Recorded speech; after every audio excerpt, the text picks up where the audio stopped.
the Embodying Excellence podcast. I'm your host, Carlo, and I'm with our co-host, Brenden. How are you, Brenden? With yourself? Good, thank you. I'm really excited for today's podcast. Today we're going to go over the importance of having coaches and mentors and why they can shape you and help you grow. So let's dive deep now. I've coached you for a little while, and talk me through what it's been like having me as a coach and working with one another. Well, really, without coaching, you're sort of spinning your wheels a little bit. You're sort of there, but not knowing what you're doing. You just train as hard as you can and just hope for the best. Really, without that education behind you, you don't know if you're training for that right reason, like if what you're doing is actually going to achieve you them goals. When it comes to just the little exercises, let alone your end goals, physique wise or power wise, those sort of things, they're the main things. Then you've got your person to person stuff, like your intellectual stuff that helps you grow mentally for both in the gym and outside of it. So it makes a massive difference. I bet. And the conversations that we've had, like it's been like next level. And I think as well, like the importance of not just having them there, but also just doing the things that they tell you. Like, because sometimes I speak for myself, but I'm sure you're this way as well. Like, you really like to be up front, you want to get things done, you want to be able to go, hey, you know what, I'm able to accomplish this. Like, as important as that is, sometimes that can really hold us back, because if we aren't willing to listen to the mentor, well, first of all, why have them in the first place?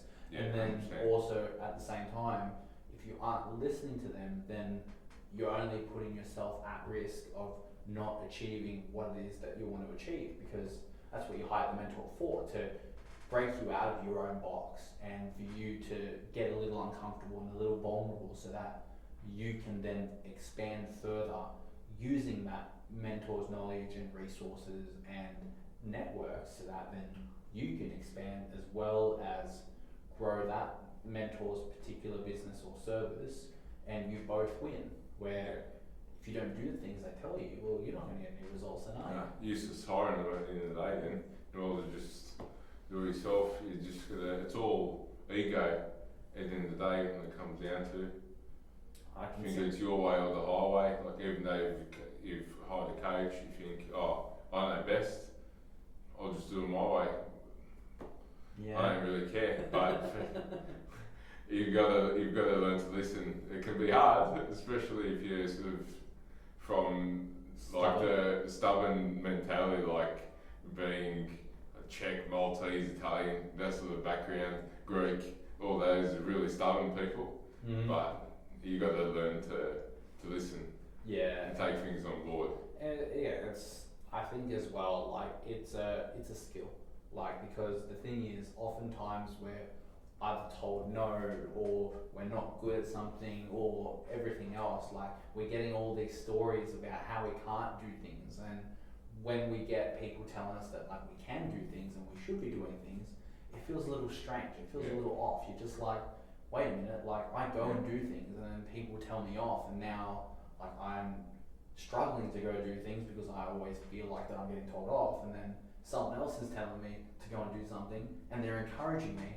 It feels way too different. It feels off. And then you sort of just step back a little bit and you go, wait, this is not the way that I usually do it. And sometimes we just get stuck in that loop of thinking that every way is going to turn out exactly the same when you do have a mentor. Like, I know I've had previous mentors where like they had me pay for the course, and then there weren't any calls, there weren't any check-ins, or like I had one time where I was supposed to go on a retreat overseas. Like, they had me pay for the retreat, but the retreat never ended up happening, and I didn't get my money back.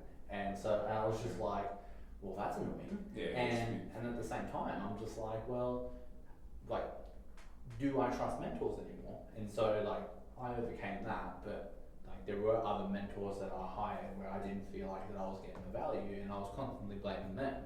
But all the resources were there.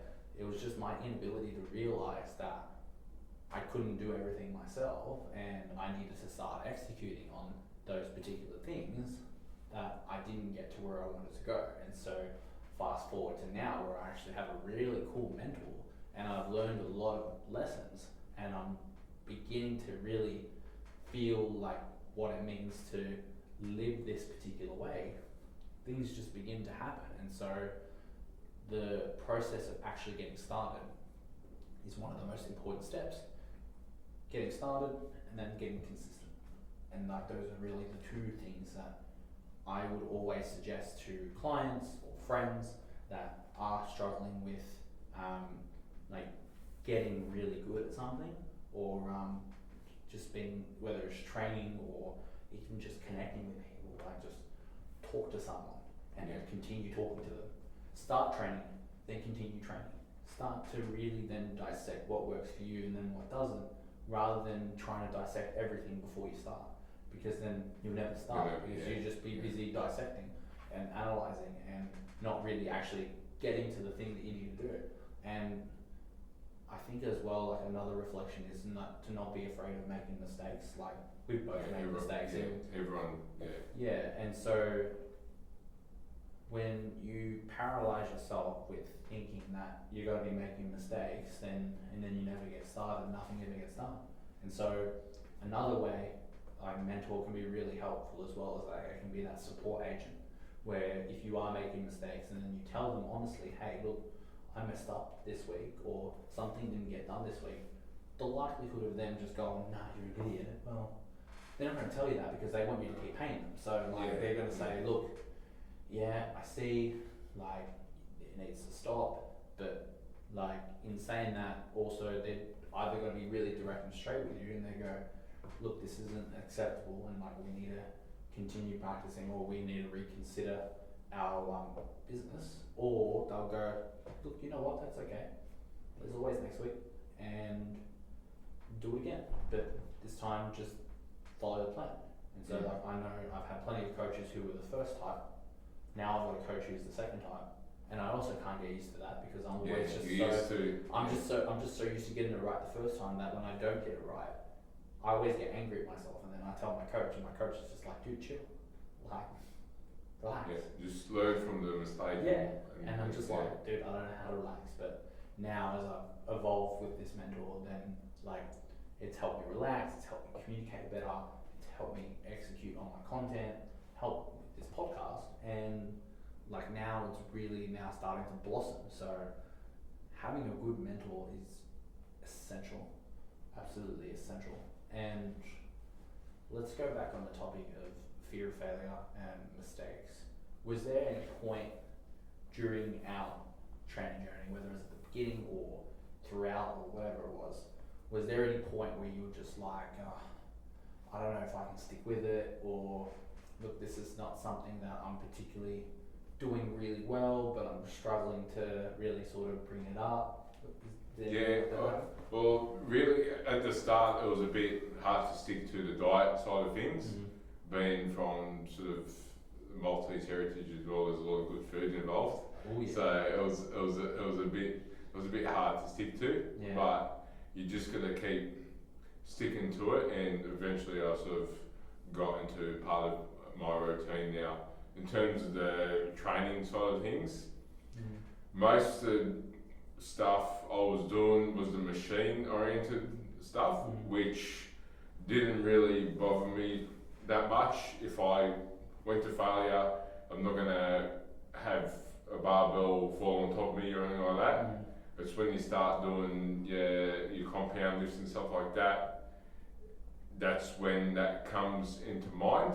But you can't allow that to stay in your mind, because if you go into the lift thinking you're not going to do it, you're not going to lift it. So you've got to go in thinking that you can do it, and then ultimately lift it. That's right. And like, and how you found, like with me coaching you, like when you started transitioning into those lifts and started getting a little bit more uncomfortable, like what would the difference be if you decided to do that without a mentor versus like with me coaching you? Yeah, probably without a mentor, I'll just go 100 mile an hour.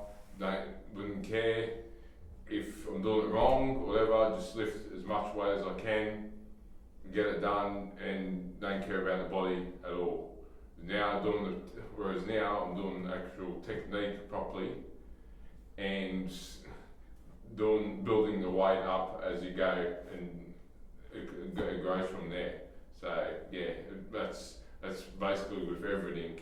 Like you would, yeah.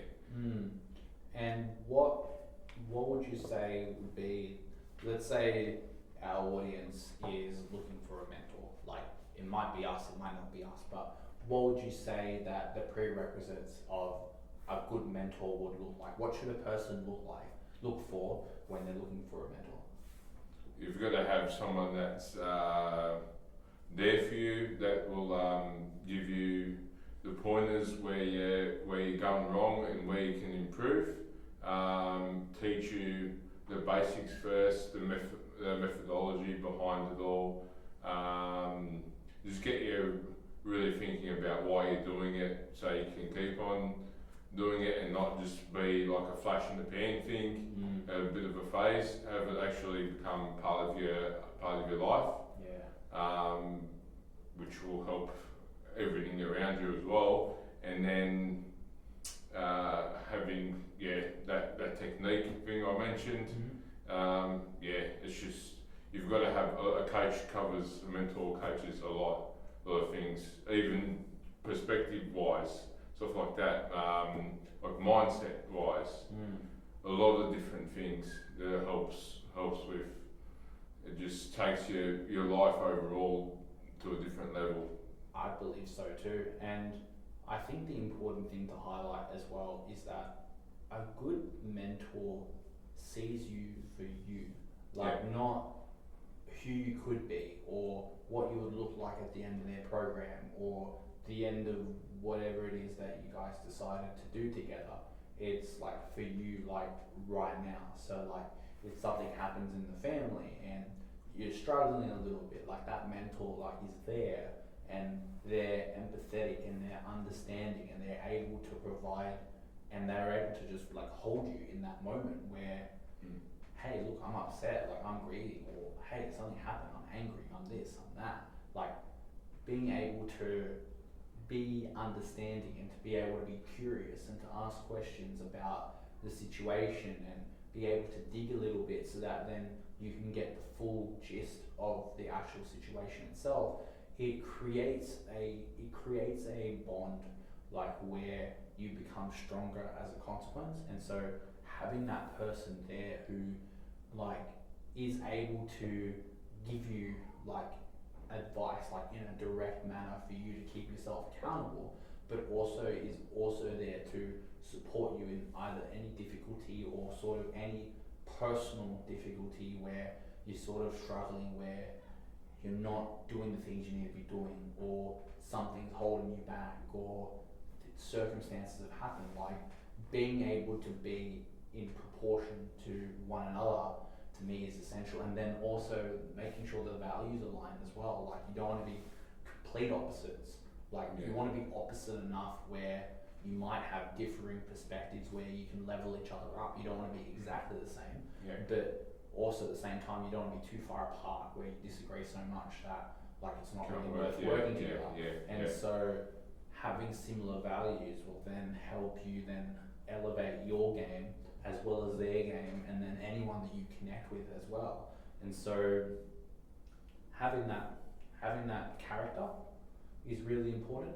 Aligning the values is also essential, and then they're able to deliver on what they promised. And so if they promise you one thing and then they don't deliver, then again, what's the point of hiring a coach? So like they can have great character and great temperament, like they can be the best support network person that they can be, but if they can't deliver what they're promising, well then that's not really ideal either. So like if I was to break it down into 3 things that you would look for in a mentor, like those would be the 3. Like because you can apply that to anything. You can apply that to relationships, to wealth, to business, to to training, to sex, whatever you're looking to improve. Like, because there's so many avenues that coaches take now, where like they master a particular thing, and then if a person decides, hey, I want to work on this, then they go and hire this. Like if it's a breathing coach, or if it's a swimming coach, or if it's a yoga coach, or it's a meditation coach, whatever the coaching is. There's so many coaching variations now that like you can basically get coached on anything. And so having those three, in my opinion, are the most essential, because then what that allows for you is a solid base. So that then with that base you can then be as flexible as you want with the approach and the method that you take to get the result that you're after. So it's interesting that like you brought up the fact that you need to be able to like do good like in training, and they've got to have like either a credible physique or like credible knowledge in coaching you, so that then you get the right information. But as you said, it also goes beyond that, like the perspective part of it. And then like to me, like that's more my gist. Like I like the outlook sort of things where I change people's perspective on training. I'd add those three things in there as well, so that then people can really just transform, and not just transform physically, but transform their entire lifestyle, their entire being, so that then they're not who they were like ever again. Like they don't even have to think about resorting to being who they were.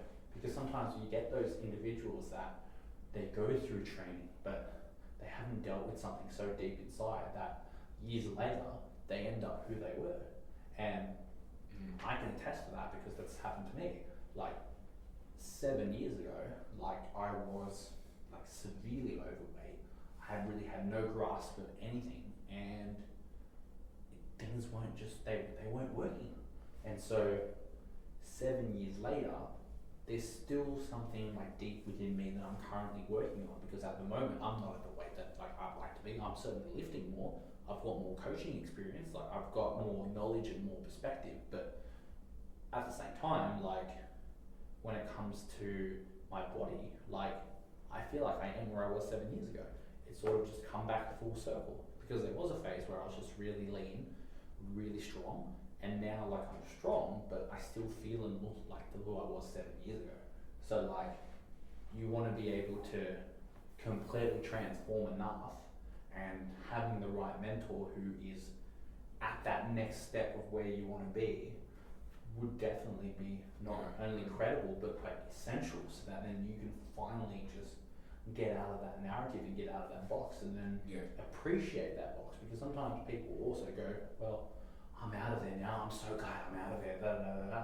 Yeah, and then you're thinking about it. If you keep thinking about it, then you're going to go back. Like, that's exactly right. It's under the front of your, like the front of your mind. Then, and that's when ultimately. Yeah, and then people resent it too. Like they leave there and then they're resentful and then they're angry because like they took all this time and energy to finally get out of the box, and then they're angry with themselves because like either it took so long or they were in so much pain and everything else, and then they project that. Where with that transformative coaching experience, then you can also be grateful, because at some point like that was your life, and all of it from start to finish, like it's your life. So like you got to live that, you got to experience that. That's a story you get to tell somebody, and then somebody that might be struggling, they might really connect with that story, but because either you're really angry about it or you resented that it happened and you were uncomfortable with the experience and you don't decide to share it, that somebody might not get that help. And so with the right mentor and the right coaching, you can finally begin to appreciate all the aspects of life, whether good, bad or ugly, because sometimes your ugly side might help somebody that's struggling. Sometimes your good side might inspire somebody that's not doing so good to do better. And sometimes that bad side might transform to actually a good lesson that you'll learn for later experiences, so that they all play a role. And so having that mentor, that person that's beyond where you currently are but in the direction that you want to go, like it's pretty powerful to have, because then it enables you to expand like who you are, and change is inevitable. And so the person that doesn't change doesn't grow. and then the person that doesn't grow gets stuck where they are, and then the person that gets stuck where they are often complains about where they are, and then as soon as they start complaining and then molding those complaints into their identity, then it's a very hard thing to come out of. And and we see a lot of people who do that, unfortunately, and not just consciously, like unconsciously as well, they're not even aware. Yeah. And so having a person who can really connect with you and break you out of that mold and then help you excel, like that's pretty powerful stuff. So those three aspects from before, from the first to the third, like if I have that in a coach, like all three of those things, I know that I'm gonna get really coached really well, and I'll be more inclined to listen. Yeah, 100%. They all make a massive difference, and I've got that through your coaching, 100%. I'm happy to hear that. Yeah. Going back to like the past things in your mind, a lot of people associate themselves with certain attributes as well. And they let that stop them from growing. So, for example, could be Tony, for example, he's renowned for having 10 beers on a night out. Like everyone, all his mates know him that he's the one that has 10 beers.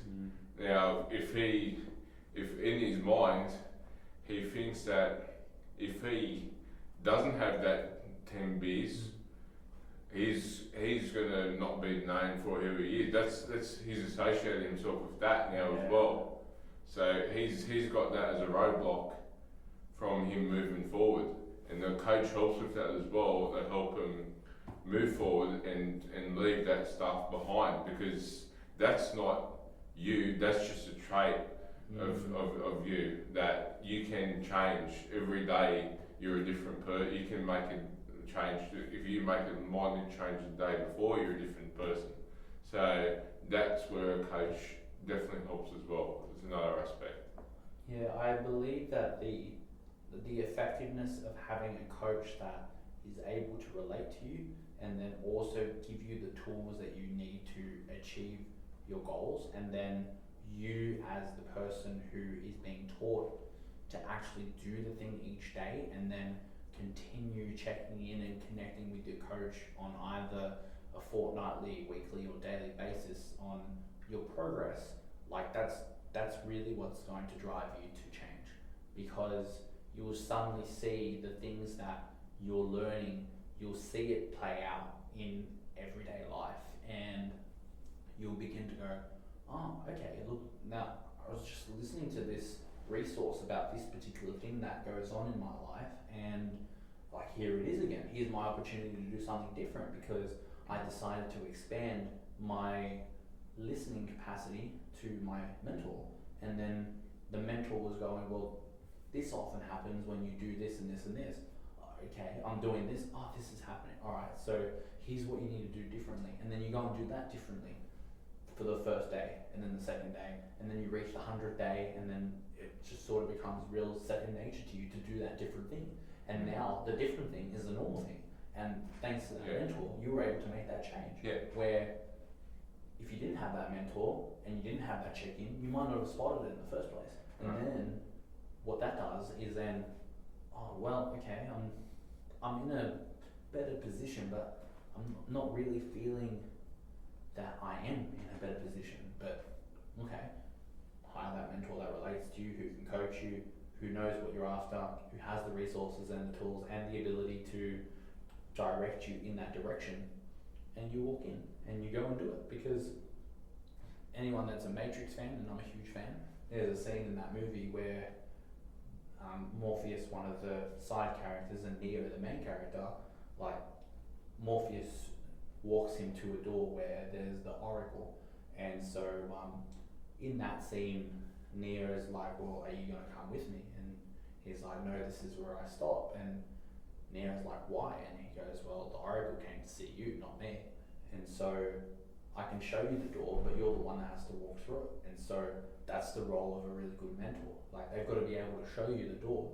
They've got to be able to show you the opportunities, but you're the one that has to execute on those opportunities. You're the one that has to execute on those doors so they continue opening for you, because soon enough, like, you've opened plenty of doors and you've grown as a person, you'll want to help other people open doors as well, which is the whole idea of inspiring others to do good, because you learn to listen, you learned from your mentors, whether that was parental figures or friends or coaches, and then you've opened enough doors and you've done enough things and you've built a reputation and credibility and money if it's a business, and then you're going to be showing other people, because eventually other people are going to ask, well, how did you do it? And then you're going to go, well, okay, here's where you start.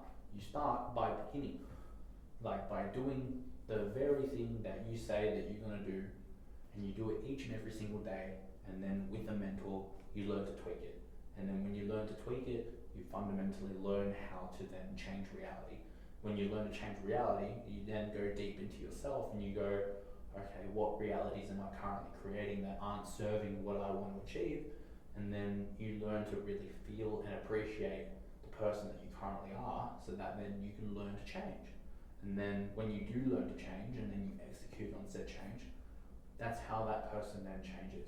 And a good coach or a good mentor needs the ability to not only embody that, but also the ability to demonstrate it in a way where a person can relate to that mentor, so that then that person is confident in making those changes. And it's a continual process. And the thing is, like, even life itself, like, life is just the enjoyment of passage of time, because like all of this, like this podcast, this business, our businesses that we're running, the people that we work for, like, eventually it all ends, because death marks us all. And so being able to like enjoy what we do and enjoy the moments that we make, so that then we can develop as people, so that then we can leave something behind, like, that is really helpful for us to grow as a society, as a community, as a family, as people. But having the coaches who do that and who consistently embody that not only will help create better businesses and better people, but all of us will be better off for it. Yeah, I agree, 100%. It all makes a massive difference. I think embodying excellence is also about recognizing where you're not strong at, because as much as habits are important to cultivate and things to do to become excellent are also important, we also need to realize that we do have weaknesses and we do have vices, and to identify where they are, and then hire people or have people around us who can help and support us in those weaknesses and turn them into strengths, and also just to then overcome either those addictive tendencies or those vices. Like, that's excellence too, because that's going, hey, you know what, I'm not completely there, and I am at mercy to my own either sin or will or whatever you want to call it, and that's not weakness, that's strength.